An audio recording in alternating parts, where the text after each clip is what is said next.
Et comment expliquez-vous qu'il y ait eu des détracteurs, surtout dans le passé? Il faut certainement remonter dans le passé pour trouver ce genre de malentendus. En fait, étant donné mon âge actuel, ce sont des situations que je n'ai pas connues de manière directe.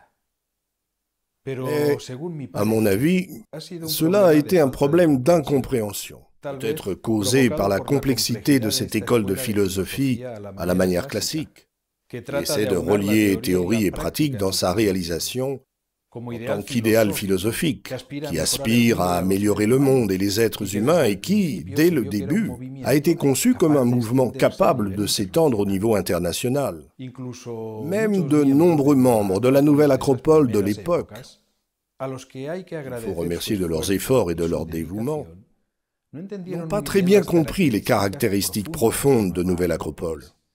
Ils n'ont pas compris que c'était quelque chose qui venait du passé le plus ancien et que, par conséquent, c'était quelque chose de totalement nouveau et sans comparaison avec tout ce qu'on connaissait jusqu'alors au XXe siècle. Des erreurs ont été commises qui ont été corrigées progressivement. Et cette attitude d'autocorrection est valable aujourd'hui et pour l'avenir.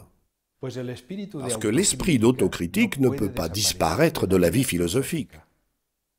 Il faut ajouter à cela que toute nouveauté, lorsqu'elle apparaît, a besoin d'un temps d'adaptation à l'environnement et aussi de temps pour montrer, à travers son développement, le véritable potentiel et les bénéfices pour la société qu'elle contient.